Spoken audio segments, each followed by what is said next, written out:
আসসালামু আলাইকুম। আমি আসলে আজকে এই ধরনের একটা খবর দেখব, এই ধরনের একটা নিউজ দেখব। আমি আসলে এই ধরনের নিউজ দেখার জন্য একেবারেই প্রস্তুত ছিলাম না। তো আপনারা দেখেন, আপনাদেরকে দেখানোর চেষ্টা করতেছি। দেখেন, থাইল্যান্ডের যে ভূমিকম্পের যে নিউজটা আজকে আমি দেখলাম, আমি আসলে কি বলবো, যদি এই নিউজটা আমি ইসরায়েলের হইতো, সবচেয়ে বেশি খুশি হইতাম। সবচেয়ে বেশি খুশি হইতাম। আমার মতো খুশি আর কেউ হইতো না। এখন আপনাদের মতামত হয়তো অন্যরকম হতে পারে।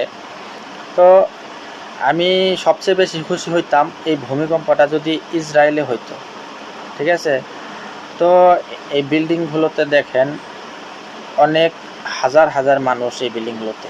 দু একতলা বিল্ডিং না, কিন্তু এগুলো কিন্তু অনেক বিশাল বিশাল বড় বিল্ডিংগুলো। তো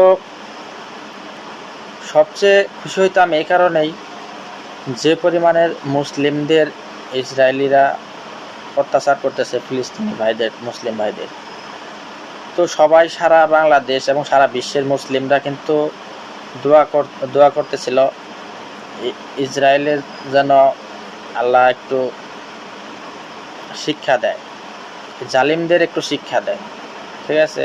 জালিমদের হাত থেকে আল্লাহ যেন এই ফিলিস্তিনি মুসলিম ভাইদের রক্ষা করেন। এই দোয়াটা কিন্তু সারা বিশ্বের মানুষ করতেছিল। তো এই ভূমিকম্পটা আসলে অন্য একটা জায়গায় হবে, এটা আসলে চিন্তার বাইরে ছিল।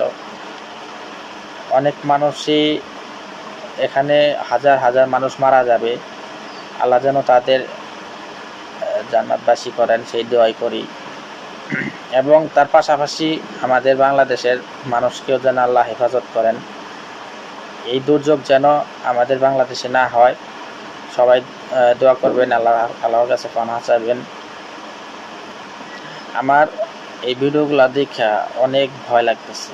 যারা পাশে ছিল, যারা খুব কাছাকাছি দেখছে, তারা হয়তো এই বিষয়টা উপভোগ করছে, তাদের মনের অবস্থাটা।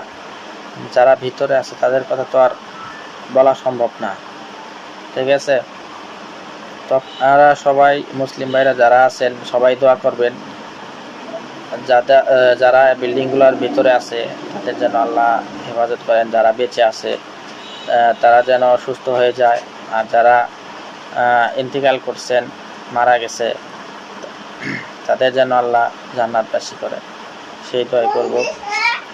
আর পাশাপাশি সবাই দোয়া করবেন ফিলিস্তিনি মুসলিম ভাইদের পাশে যেন সবাই থাকতে পারে। আল্লাহ যেন তাদের